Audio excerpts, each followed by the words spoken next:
વિયાન સમાચાર ન્યૂઝ ચેનલમાં આપનું હાર્દિક સ્વાગત છે। આજના મુખ્ય સમાચાર। સુરતમાં આંતરરાષ્ટ્રીય યોગ દિવસ 2024નું આયોજન કરવામાં આવ્યું। સુરતના પોલીસ પરેડ ગ્રાઉન્ડ ખાતે યોગ મહોત્સવ 2024નું આયોજન કરાયું। આંતરરાષ્ટ્રીય યોગ દિવસમાં 50 દિવસ બાકીના અનુસંધાને કરાયું આયોજન। આ કાર્યક્રમમાં મોટી સંખ્યામાં લોકો યોગ કરવા માટે જોડાયા હતા।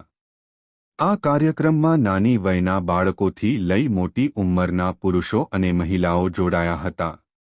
આ કાર્યક્રમમાં આયુષ મંત્રાલયના સચિવ Vaidya Rajesh Kotecha, deputy director general Satyajit Paul અને સુરત મહાનગરપાલિકાના કમિશનર શાલિની અગ્રવાલની હાજર રહ્યા હતા। અન્ય મુખ્ય અતિથિ તરીકે અવિનાશ ચંદ્ર પાંડે કે જેઓ નવી દિલ્હીના ઇન્ટર યુનિવર્સિટી એક્સિલરેટર સેન્ટર ખાતેના પ્રોફેસર પણ હાજર રહ્યા હતા। આપના નામથી શરૂઆત। હું રાજેશ કોટેચા, સચિવ આયુષ મંત્રાલય, ભારત સરકાર। આજે સુરતમાં યોગ મહોત્સવ, આપણે આંતરરાષ્ટ્રીય યોગ દિવસ 21 જૂને થવાનો છે, એના 50 ડેઝ કાઉન્ટડાઉન, એના 50 દિવસ બાકી છે, એટલે એક મોટો કાર્યક્રમ યોગનો અહીંયા સુરતના પોલીસ પરેડ ગ્રાઉન્ડમાં આજે થયો અને એમાં સુરતના ખૂણે ખૂણેથી લોકો પધાર્યા।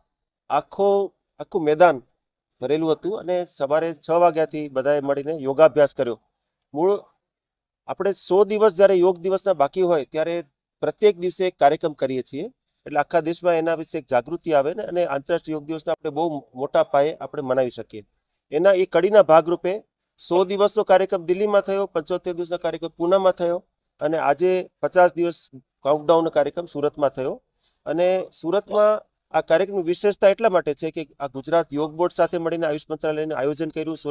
સ્થાનીય સુરત મહાનગરપાલિકાએ ખૂબ સહયોગ કર્યો। સુરતના સીપી આવ્યા, સુરતના મ્યુનિસિપલ કમિશનર પણ આવ્યા, સુરતના બધાનું પાર્ટિસિપેશન રહ્યું।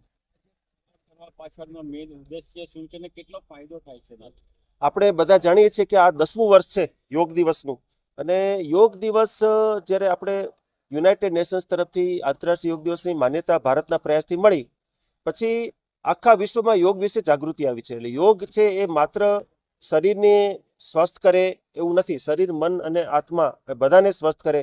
એટલે યોગને આપણે ઘર ઘર સુધી લઈ જવા માટેનો એક કોન્શિયસ એફર્ટ છે કે લોકો સ્વસ્થ રહે અને આપણા દેશના લોકો સ્વસ્થ રહે તો આપણે આખી દુનિયામાં જે અત્યારે ભારત આગળ વધી રહ્યું છે, નેતૃત્વ આપી રહ્યું છે, આપણે વિશ્વગુરુ આપણે કહેવાયા છીએ, તો વિશ્વગુરુ તરીકે આપણે આખા વિશ્વમાં યોગ પહોંચાડવા માટેના એક કોન્શિયસ એફર્ટ્સ કરીએ છીએ।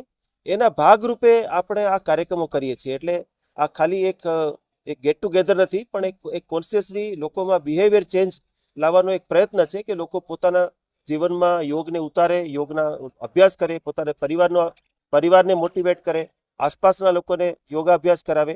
ઉદાહરણ તરીકે ગયા વર્ષે આપણે યોગ દિવસમાં 23.5 કરોડ લોકોએ પાર્ટિસિપેટ કરેલું અને આ વર્ષે અમે સંકલ્પ કર્યો છે કે 30 કરોડ લોકો આખા દેશમાં, બધા રાજ્ય સરકારો, બધી યોગ સંસ્થાઓ અને આપણા જનસામાન્યના સહયોગથી આપણે 30 કરોડ લોકો પાર્ટિસિપેટ કરશે। મૂળ હેતુ શું છે કે લોકો પોતાના જીવનમાં યોગ કરતા થાય તો જેમ માનનીય પ્રધાનમંત્રીએ એક વખત કહેલું કે યોગ છે એ ઝીરો પ્રીમિયમનો ઇન્સ્યોરન્સ છે। એટલે એમાં 1 પૈસાનું આપણે ઇન્સ્યોરન્સ આપવું નથી પડતું, પ્રીમિયમ નથી આપવું પડતું, એ હેલ્થ ઇન્સ્યોરન્સ છે। એટલે એ જે બિહેવિયર ચેન્જ કોમ્યુનિકેશન છે એના માટેના બધા પ્રયત્નો કરીએ છીએ આપણે। આંતરરાષ્ટ્રીય યોગ દિવસને એ રીતે આપણે આગળ વધારી અને બધા લોકો યોગ કરતા થાય એના માટેના આ કાર્યક્રમો આખા દેશમાં થતા હોય છે।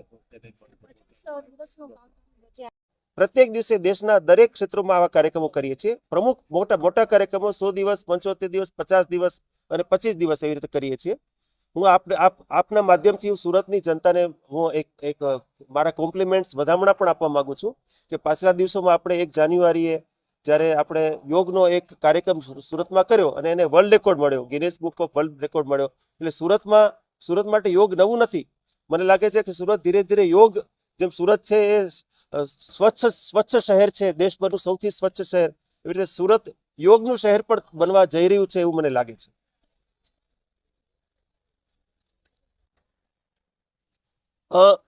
મારી તરફથી હું આપ સૌને આપના માધ્યમથી હું કહેવા માંગીશ કે પોતાના જીવનમાં યોગ ઉતારો, યોગનો અભ્યાસ કરો અને યોગને આપની આસપાસના બધા લોકોને યોગ કરવા માટે મોટિવેટ કરો, કેમ કે યોગ છે એ સ્વસ્થ રહેવા માટેનું સૌથી મોટું સાધન છે. અને એ યોગ કરવાથી આપણે ચિકિત્સક પાસે જવાની આવશ્યકતા ન પડે, આપણે પોતે જ સ્વસ્થ રહીએ.